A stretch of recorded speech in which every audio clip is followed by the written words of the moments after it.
Mes chers compatriotes, nous sommes le lundi 20 mars 2023 au soir, il est 19h50 au moment où j'enregistre cette vidéo, et nous venons de connaître le résultat des deux motions de censure qui avaient été présentées. La première par le groupe LIOT, donc les territoires, un groupe indépendant. La seconde par le Rassemblement national. Motion de censure contre le gouvernement Borne au sujet, bien entendu, de la loi sur la réforme des retraites. Alors, les résultats sont les suivants. Vous l'avez déjà entendu certainement par les médias, mais je voudrais entrer un peu dans le détail. La première motion de censure a été rejetée avec 278 voix pour, alors qu'il en fallait 287 pour qu'elle fût adoptée. C'est-à-dire qu'il n'a manqué que 9 voix, ce qui est très rare dans l'histoire de la République. Je rappelle que sur la centaine de motions de censure qui ont eu lieu depuis la constitution de la Ve République en octobre 1958, il y a eu à peu près une centaine de motions de censure qui ont été débattues à l'Assemblée nationale. Il n'y en a qu'une seule, celle du 5 mars 1962, qui a été adoptée. Elles ont toutes les autres ont été recalées. Mais là, on est vraiment dans l'une des 5 ou 6 motions qui se sont rapprochées le plus, en fait, de l'objectif. Il n'a manqué que 9 voix. La seconde motion de censure présentée par le Rassemblement national a obtenu 94 voix seulement. Donc beaucoup moins que la première, ce qui était attendu, puisque le Rassemblement national n'avait pas la capacité de rassembler sur son nom beaucoup d'autres députés, alors que la première était conçue comme une motion transpartisane, conçue spécialement par l'âme même de cette opération, qui est Charles de Courson, député de la Marne depuis très longtemps et qui connaît très bien les arcanes du Parlement. Notons d'ailleurs, et pour en parler tout de suite et terminer le sujet, qu'il y avait 88 députés du Rassemblement national et que la seconde motion ayant obtenu 94 voix, cela signifie qu'il y a eu 6 députés qui ont voté cette motion du Front national, en plus de ceux du Rassemblement national. Donc là, au moment où je parle, je n'ai pas la liste des 6 députés, mais ça figurera sur notre site, probablement des députés de LR, probablement. Alors, pour en revenir au gros du sujet, c'est-à-dire la motion présentée par le groupe LIOT, si on entre dans le détail, on s'aperçoit que, en fait, les opposants ont fait le plein des voix. Il y avait 88 députés du Rassemblement national, il y en a 88 qui ont voté la motion de censure. 74 députés de la France insoumise, les 74 ont voté la motion de censure.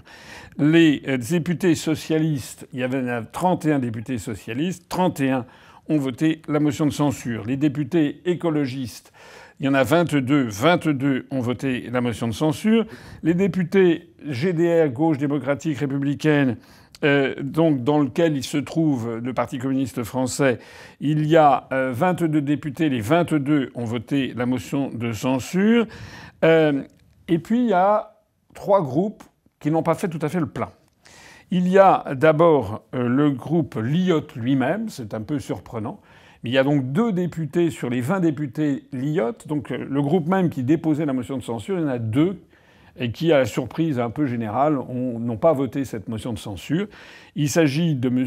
Pierre Morel à l'Huissier, qui est député de Lozère, et il s'agit de M. Negelin, qui est député des Vosges. Alors l'histoire dira pourquoi ils n'ont pas voté dans le même sens que leur groupe. S'ils avaient voté la motion de censure aurait été rejetée, mais non plus à 9 voix près, mais à 7 voix près. Donc il faudra quand même que ce M. Pierre Morel à l'Huissier et ce M. Negelin s'explique. J'ai vu que M. Negelin, qui est assez jeune, a dit qu'il ne voulait pas rajouter du chaos au chaos. Bon, ça c'est... Bon, il faudra examiner quelle pression ils ont subi en réalité ou quels avantages ils ont pu obtenir, puisque on a appris que les tentatives d'achat de voix avaient été bon train du côté du gouvernement et des tentatives de débauchage individuel. Alors il faut également souligner que sur les 5 députés non inscrits, il y en a une qui n'a pas voté la motion de censure. Les 4 autres ont voté la motion de censure. Et celle qui n'a pas voté la motion de censure, c'est madame Emmanuelle Ménard, qui est la femme de Robert Ménard, qui est députée et qui donc n'a pas voté cette motion de censure. Alors, au moment là où je parle, j'ai donné la priorité à l'urgence de cette vidéo plutôt qu'au croisement de toutes les informations. Je ne sais pas exactement, j'ai eu des informations un peu contradictoires. Je ne sais pas si madame Emmanuelle Ménard s'est abstenue ou a voté contre la motion de censure. C'est encore à vérifier. Mais comme j'ai déjà eu l'occasion de le dire, c'est en fait du pareil au même, puisque la motion de censure ne pouvait être adoptée que s'il y avait une majorité de voix pour. Donc les gens qui n'ont pas participé au vote ou bien se sont abstenus, c'est exactement comme s'ils avaient voté contre. Simplement, c'est une espèce d'entourloupe supplémentaire pour essayer de montrer à leurs électeurs que bon, ils n'ont pas voté pour, ils se sont abstenus, etc. Mais enfin, en pratique, ils ont voté contre la motion s'ils n'ont pas voté pour. Alors en fait, le groupe qui s'est le plus divisé, eh bien, c'est, comme on s'y attendait, les Républicains. Sur les 61 députés des Républicains, il y en a 19. Ce qui n'est quand même pas rien. Il y en a 19 qui ont voté la motion de censure. Donc 19 qui ont voté la motion de censure. Sur 61, ça veut donc dire qu'il y en a donc 42 qui soit n'ont pas voté la motion de censure en s'abstenant, soit ont voté contre. La quasi-totalité, je crois, ont voté contre. Ça veut donc dire que le groupe des Républicains est divisé en 1/3 et 2/3. Voilà. Ça veut dire que l'autorité de M. Ciotti, qui avait dit que les députés LR voteraient unanimement contre la motion de censure, eh bien cette autorité est très largement érodée, puisqu'il y a 1/3 en fait des députés qui n'ont pas tenu compte de ce qu'ils demandaient. Ça préfigure très probablement l'explosion à venir de ce groupe, qui d'ailleurs a une importance dans la vie politique française qui ne correspond plus à son importance électorale. On a pu le voir au Sénat, où M. Retailleau et le groupe au Sénat des Républicains faisaient, semble-t-il, la pluie et le beau temps, alors que je rappelle qu'aux dernières présidentielles, Mme Valérie Pécresse a fait moins de 5% des suffrages. Alors, je ne vais pas ici donner la liste de tous les députés qui ont voté pour ou de ceux qui ont voté contre ou se sont abstenus sur cette motion, mais dans les heures qui viennent, nous allons mettre de façon très précise les listes des uns et des autres, puisque je m'y étais engagé d'ailleurs sur mon compte Twitter, et il faudra que tous ceux qui liront ça gardent à l'esprit tous les députés qui ont voté contre la motion de censure ou qui se sont abstenus, ce qui revient à avoir voté contre, parce qu'il faudra absolument que lors des élections législatives qui, de toute façon, ne vont pas arriver dans 4 ans, Paris ne cesse que de bruisser de rumeurs d'élections législatives anticipées. S'il y avait eu une censure, si le gouvernement était tombé, il paraît que Macron, en tout cas, avait dit lui-même que dans la minute, il dissolvait l'Assemblée nationale. Mais en attendant, tout le monde a bien compris que cette dissolution arrivera très probablement dans les mois qui viennent. Alors, maintenant, qu'est-ce que l'on peut dire sur la suite des événements ? Premier événement, je l'ai dit, une motion de censure qui est à 9 voix près. C'est quand même le vent du boulet qui a vibré aux oreilles du gouvernement et de Macron. Et l'on peut regretter quand même que s'il y avait une dizaine de députés LR supplémentaires qui l'avaient voté, eh bien Madame Borne tombait, son gouvernement également, le projet de loi également, et Emmanuel Macron mordait la poussière, en tout cas était obligé de mettre genou à terre, obligé de se rendre compte que le peuple français était plus dur que lui, alors que ce soir, eh bien, il donne l'impression d'avoir réussi encore, hélas, à mater les Français sur cette affaire. Donc ce soir, personne, en tout cas aucun démocrate ne peut se réjouir de cette situation, puisque d'ailleurs, dans l'après-midi, on a vu que l'Assemblée nationale était entourée par des engins blindés, des chevaux de frise, des quantités astronomiques de forces de l'ordre. Bon, ça ne va pas. C'est pas une démocratie. Dans une démocratie, normalement avec des représentants du peuple, eh bien tout le monde devrait au contraire se féliciter. Ça veut dire que tout le monde savait que l'Assemblée nationale allait prendre une décision qui était le contraire exact de ce que souhaitent 75 à 80% de la population. Voilà.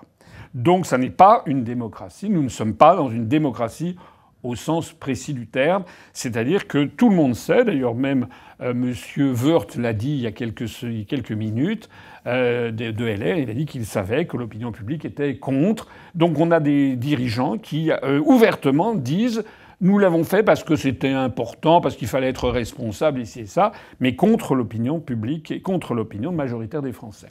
Je voudrais rappeler à ce propos que s'agissant du mot responsable, qui est utilisé en fait à la place du mot tyrannique, on a pris une décision responsable, ça c'est dans le langage codé, ça veut dire non, on a pris une décision dictatoriale.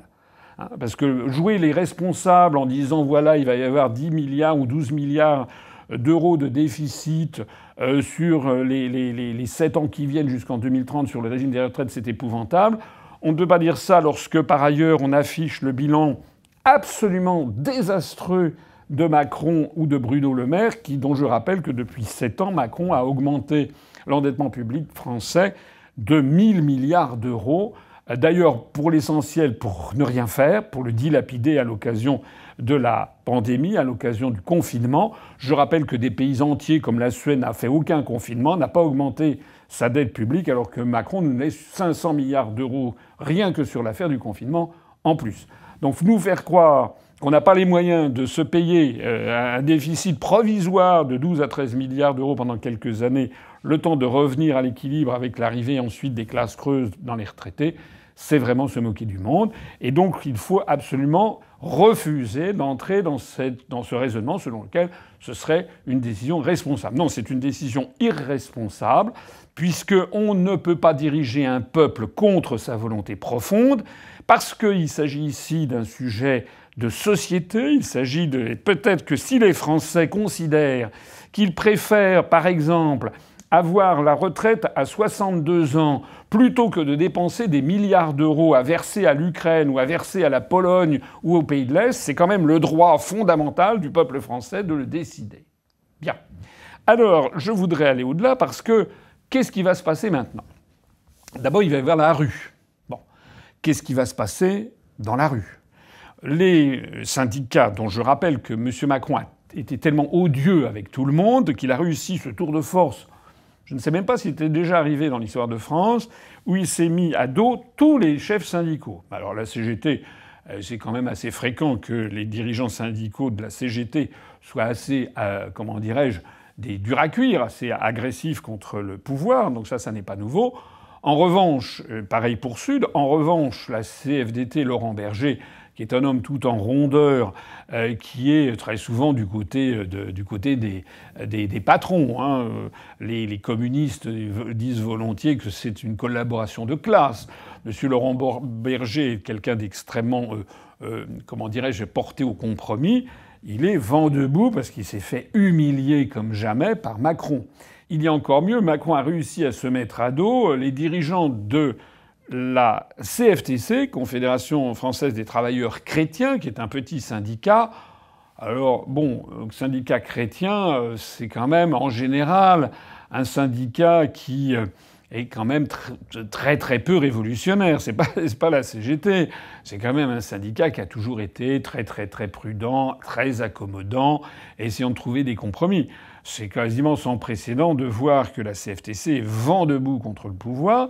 Et c'est aussi le cas de la CGC, la Confédération Générale des Cadres, qui, comme son nom l'indique, n'est pas un syndicat d'employés et d'ouvriers, mais un syndicat de cadres et d'agents de maîtrise, donc qui est lui aussi beaucoup plus porté d'habitude au compromis avec le pouvoir et qui, là aussi, est vent debout. Alors, il faut reconnaître à l'ensemble de ces syndicats d'avoir gardé une unité syndicale et d'essayer, autant que faire se peut, de maintenir un certain ordre dans les manifestations. Il y a une nouvelle journée qui est prévue jeudi donc dans quelques jours, une journée donc de manifestation parce qu'ils refusent en fait cette procédure. Alors ça, c'est du côté syndical. Du côté de la rue, il est tout à fait possible, il est même quasiment certain qu'il va y avoir des débordements. Il y en a déjà eu avant les votes de ce soir. Il va certainement y en avoir après. C'est-à-dire qu'il faut craindre qu'il y ait dans le meilleur des cas, des opérations escargots, des bouchons organisés sur tel ou tel axe routier ou autoroutier ou à l'intérieur de grandes villes, mais aussi des grèves totales ou des grèves partielles ou des grèves perlées ou des grèves du zèle dans des aéroports, dans des hôpitaux, à la SNCF, dans les transports. Donc tout ça, c'est ce qui nous attend maintenant dans les semaines qui viennent. J'ajoute également qu'il va y avoir des manifestations spontanées, comme il y en a d'ailleurs en fait depuis tous les soirs, depuis quelques jours, qui peuvent tourner à l'émeute. C'est ce à quoi on a assisté au cours des derniers soirs, avec d'ailleurs une montée en puissance de la violence de la répression qui est organisée en fait par le pouvoir.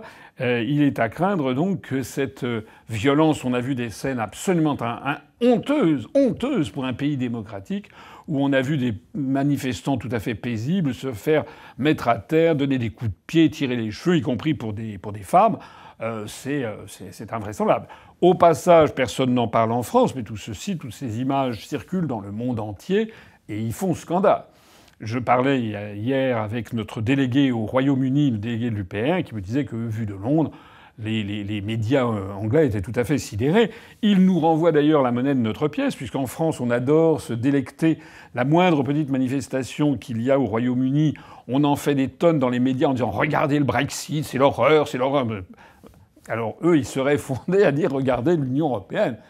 Parce que la violence du côté français est bien supérieure à la violence du côté anglais. Et surtout, la procédure qui vient d'avoir lieu en France est absolument inimaginable au Royaume-Uni.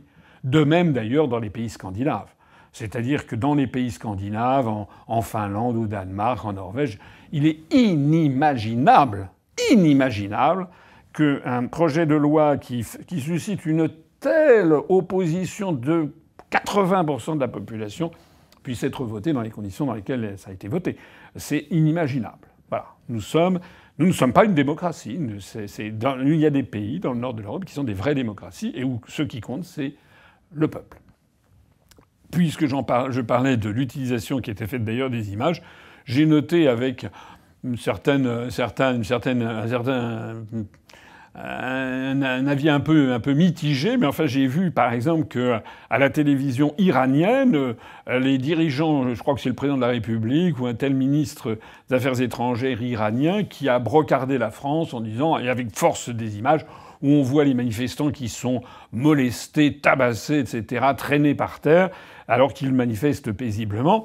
Évidemment, ça nous fait quand même un petit peu sursauter parce qu'on connaît le régime des mollahs. Mais enfin, là aussi, c'est la monnaie de notre pièce, puisque en France, dès qu'il y a des manifestations en Iran, on les gonfle en mettant, regardez, le peuple iranien est contre ses dirigeants. Les dirigeants iraniens font pareil avec la France. Donc il faut voir que tout ce qui se passe en ce moment dégrade considérablement encore davantage l'image de la France et fait apparaître dans le monde que Macron non seulement est totalement un gamin immature, un psychopathe qui rate absolument tous ses voyages à l'étranger, mais en fait que c'est un tyran, que c'est quelqu'un qui n'hésite pas à molester, à réprimer sa population. On l'avait déjà vu avec les gilets jaunes et avec les dizaines et les dizaines de personnes qui ont été éborgnées, mutilées, sans compter les morts, sur lesquels on n'a quand même pas beaucoup glosé. Mais maintenant, c'est la solide réputation que Macron s'est établie dans le monde. Alors vous imaginez à quel point, quand Macron maintenant prétend donner des leçons de démocratie à la Pologne, à Viktor Orban, à Tshisekedi au Congo, ou bien à la Chine, etc., voilà, c'est même plus la peine d'en parler. Alors maintenant, il va se passer quoi? À part ces émeutes qui risquent malheureusement de se développer, et il va y avoir un problème de maintien de l'ordre, parce que je lisais des dépêches qui montrent que les forces de l'ordre sont fatiguées déjà. Les forces de l'ordre sont d'autant plus fatiguées que ce ne sont pas uniquement des Robocop, des machines, c'est-à-dire qu'on a des êtres humains. Si, les policiers, les CRS, les gendarmes mobiles sont des Français comme les autres. Et donc là-dedans, ils font leur métier, ils obéissent à leur hiérarchie, mais il y en a certainement qui n'en pensent pas moins, puisque 80% des Français sont hostiles à cette réforme. A priori, il y en a peut-être, alors peut-être pas 80, mais il y a peut-être bien 60% des policiers qui, au fond d'eux-mêmes, ne sont pas favorables à cette réforme. Donc, faire régner un ordre pour protéger en fait une espèce de caste mafieuse qui a mis la main sur le pays, c'est quand même pas forcément quelque chose de très sympathique. Dans l'immédiat, il va y avoir quoi? Eh bien, il va y avoir, et M. Mélenchon en a parlé, Mme Le Pen également, mais aussi M. Charles de Courson, qui est donc ce député de l'IOT qui est là même de cette motion qui a failli être adoptée.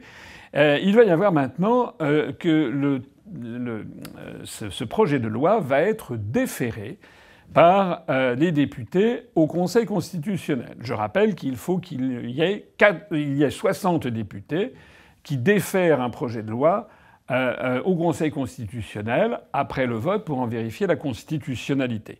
Comme là, il y a eu 278 députés qui ont voté la censure, et on imagine qu'il va y avoir plus de 260 personnes qui vont signer probablement cette saisine du Conseil constitutionnel. Il pourrait même d'ailleurs y en avoir des groupes différents.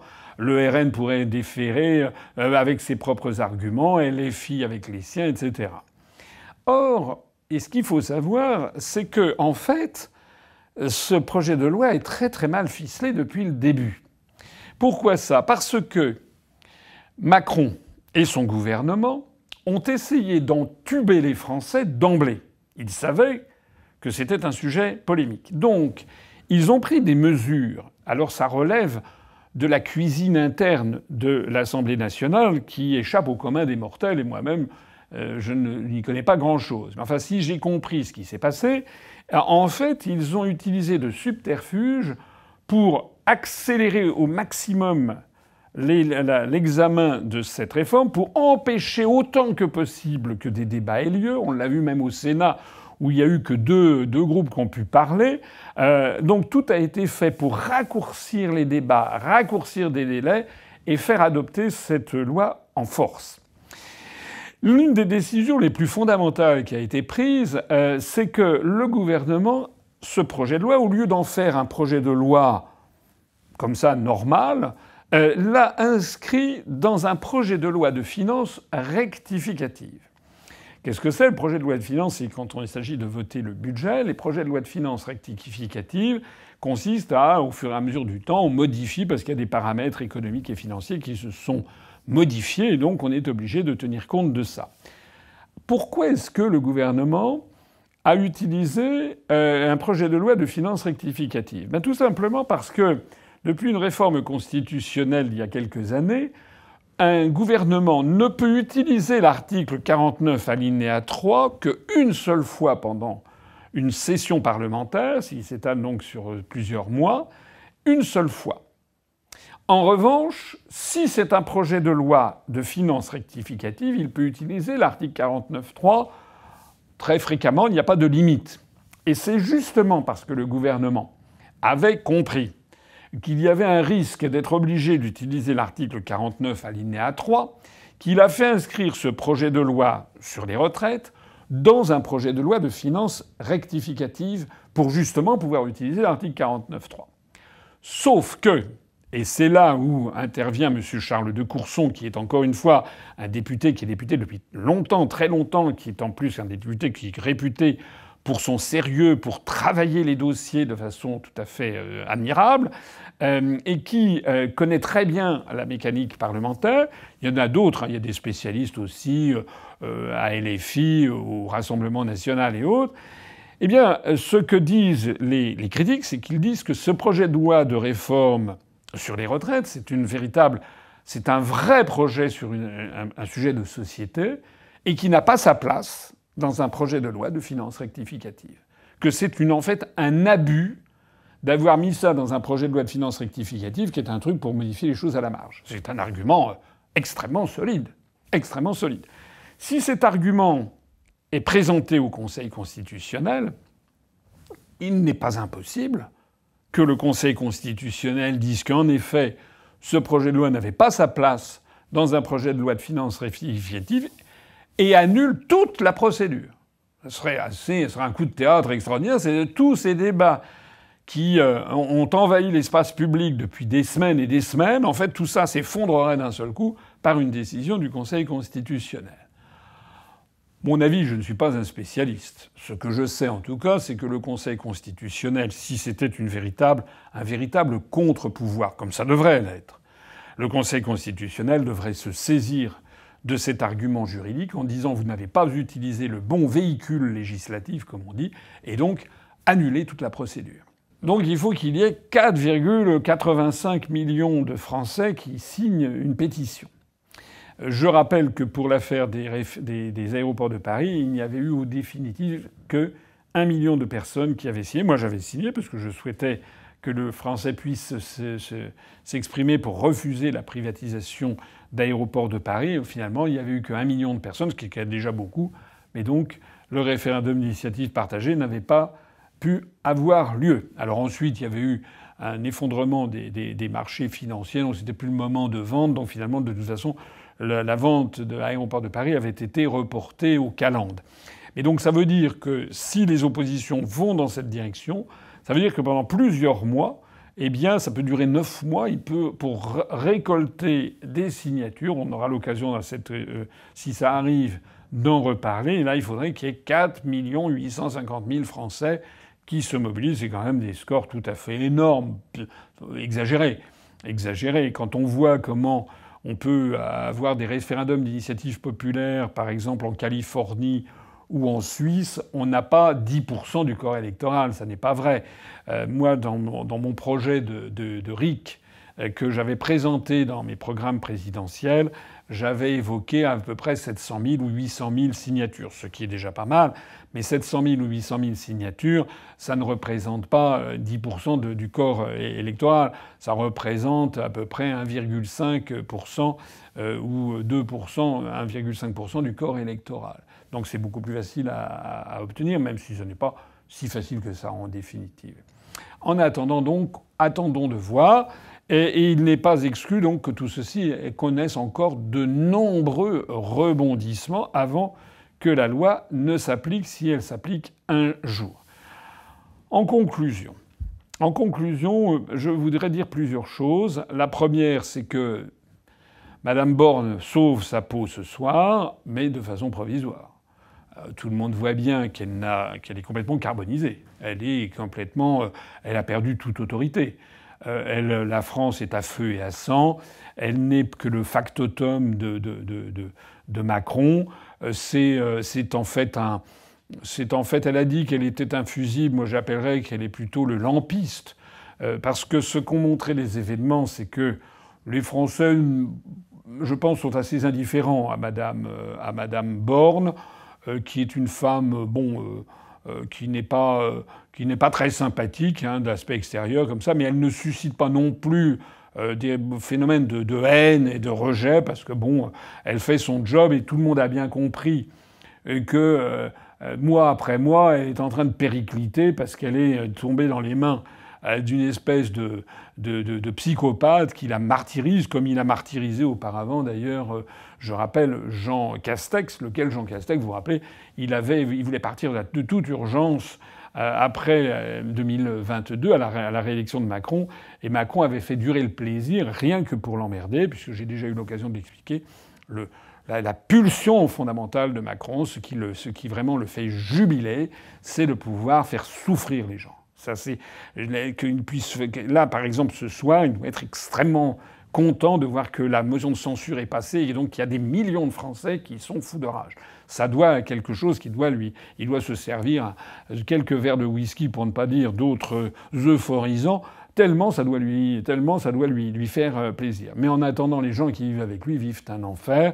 Et quand je vois d'ailleurs la tête de Mme Borne de mois en mois, on a l'impression qu'elle est en train de se dessécher sur place et de se transformer physiquement même, un peu comme une espèce de copie de la momie de Ramsès II. Bien. Mais ça n'est pas la seule conséquence de ce qui se passe. Ce que je vois, moi, c'est que maintenant les Français ont compris que c'était pas Mme Borne, c'est pas M. Dussopt, etc. C'est pas... Non. Le vrai responsable, c'est Macron. Et tous les Français l'ont bien compris. Donc désormais, il y a une lutte qui devient de plus en plus tendue entre Macron, qui tyrannise tout le monde, ses ministres, sa première ministre, les corps constitués, se moque des ambassadeurs, se moque des hauts fonctionnaires, se moque des leaders syndicaux, etc., etc., etc. Quelqu'un qui a fait le vide autour de lui. D'ailleurs, il suffit de regarder les manchettes de presse. De plus en plus de journalistes disent ça peut pas durer. Ça peut pas durer, il est complètement isolé. Sous-entendu, ils osent pas trop l'écrire, mais il est complètement siphonné. Et donc, on a affaire à quelqu'un qui ne peut plus continuer à être à la tête de l'État. C'est d'ailleurs très extraordinaire d'avoir vu un article dans le journal Le Monde, qui pourtant est un journal ultra macroniste a priori, qui a fait un article en disant l'avenir incertain du quinquennat de Macron. De la même façon qu'on a pu voir que M. Jean-Michel Apathy, journaliste connu, a fait des commentaires, des interventions, des messages Twitter pour expliquer que, à son avis, eh bien Macron devait bientôt démissionner. Donc en fait, cet épisode qui se conclut ce soir par un acte, mais il va y avoir d'autres actes, hein, l'histoire est un continuum sans arrêt, eh bien on peut dire que Madame Borne sauve provisoirement sa peau, que Macron ce soir triomphe, mais c'est ce que l'on appelle, à mon avis, une victoire à la Pyrrhus. Vous savez, ça remonte à l'Antiquité. Ce qu'on appelle une victoire à la Pyrrhus, c'est avoir une victoire dans un premier temps, mais qui en fait camoufle une situation absolument désespérée qui va mener au désastre. Et je pense que c'est plutôt ça. Je pense que là, Macron est en train de mettre dans un état de colère incandescente la population française. Tout ceci peut tourner quand même très très mal, d'autant plus qu'arrivent maintenant les augmentations de l'inflation, les augmentations de prix, la baisse du niveau de vie des Français, les menaces de guerre à l'est du continent, etc., etc. Donc on est vraiment entré dans une phase de tous les dangers. Et puis le dernier élément que je voudrais dire, qui est quand même très grave, c'est qu'on voit bien qu'en fait nous ne sommes plus du tout en démocratie. Je l'ai dit tout à l'heure, j'y reviens. Les Français, à aucun moment, n'ont été consultés. Lorsqu'ils se sont exprimés par sondage interposé, ils ont, de façon comme on n'en a pas vu depuis très longtemps, ils sont d'une façon écrasante contre ce projet de loi. Le gouvernement n'en a pas tenu compte. Les députés Renaissance ont été utilisés comme des Playmobil, comme on dit, c'est-à-dire comme des gens complètement décérébrés, qui agissent au claquement de doigts par la volonté de leur seigneur et maître. Ça, ce n'est pas une démocratie, c'est exactement, j'ai eu l'occasion de le dire, c'est une dictature. Et ce qui est terrible, c'est de voir que, j'en ai parlé avec le Conseil constitutionnel, avec les médias, nous n'avons plus les contre-pouvoirs nécessaires. Et donc, en fait, on voit bien que la France est un pays où les dirigeants, Macron et toute sa clique, en réalité, leur objectif n'est pas d'examiner de façon avec bonne foi, honnêteté, sincérité, ce que souhaitent les Français. C'est ça, normalement, un bon dirigeant, un vrai chef d'État. C'est quelqu'un qui comprend ce que veut le peuple français et qui le traduit dans les actes. Alors, parfois, il peut être un petit peu en discordance avec l'opinion publique, mais pas d'une façon aussi frontale sur des sujets aussi importants et aussi compréhensibles par le grand public. Donc, normalement, un dirigeant doit tout faire pour aller dans le sens de ce que veut l'opinion publique. C'est la quintessence de la République, hein. Le gouvernement du peuple, par le peuple et pour le peuple. Or, Macron et sa clique ne réagissent pas comme ça. Eux, il s'agit d'imposer un agenda, un ordre du jour, des décisions qui ont été décidées par d'autres, ailleurs, par une oligarchie euro-atlantiste, par le lobbying des fonds de pension comme BlackRock ou bien Vanguard, des fonds de pension américains, qui font un lobbying d'enfer, notamment à Bruxelles, pour que l'Union européenne s'en fasse le véhicule et nous impose, notamment dans le cadre des grandes orientations des politiques économiques, ce rapport annuel, les réformes nécessaires, parce que j'ai vu qu'il y a des contre-feux qui disent non, c'est pas l'Europe. Si, l'Europe a joué un rôle tout à fait considérable.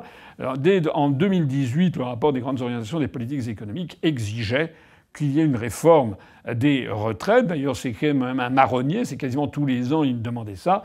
Donc on voit bien que Macron, son objectif, c'est d'appliquer une feuille de route qui a été définie par des instances étrangères et non populaires, qui sont une oligarchie de milliardaires qui veulent notamment Bien, piller la France, aussi simple que ça. Là, il s'agit de piller le magot des Français.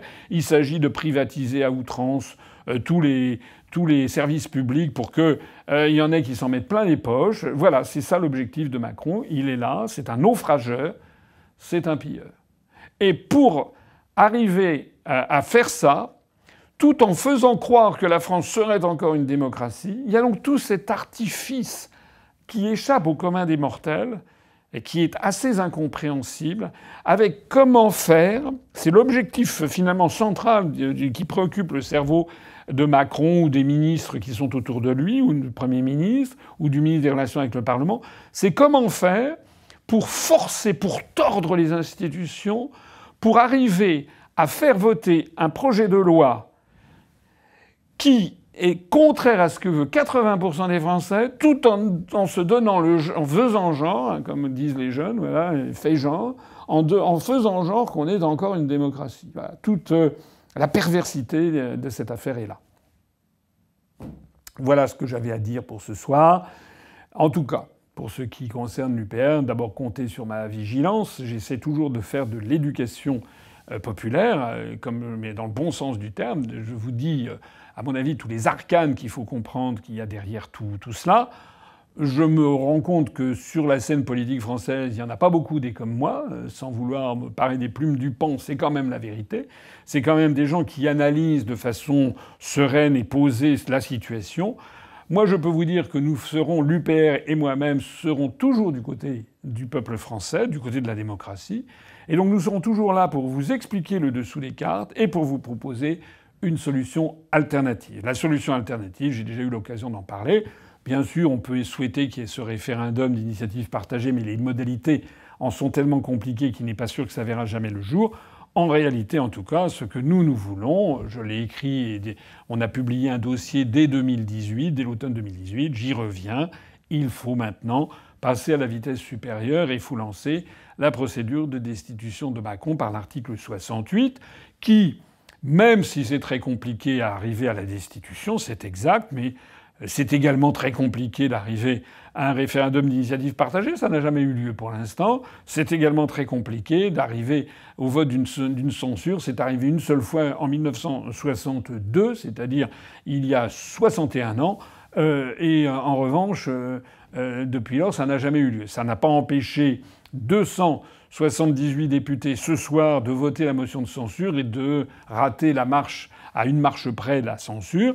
Eh bien, ces 278 députés, ils doivent maintenant lancer la procédure de destitution de Macron. Nous allons, en tout cas, ne pas baisser les bras et nous vous suggérons à tous, toutes les personnes qui m'écoutent, d'aller demander à leurs parlementaires et notamment à leurs députés de lancer la procédure de destitution de Macron qui, même si elle ne va pas jusqu'au bout, affaiblira considérablement ce responsable qui est arrivé à l'Élysée par effraction, par promotion outrancière des médias détenus par une oligarchie et contre la volonté profonde des Français qui, en fait, ont été manipulés dans ces opérations. Voilà. Vive la République, vive la France, vive la République française, vive la démocratie.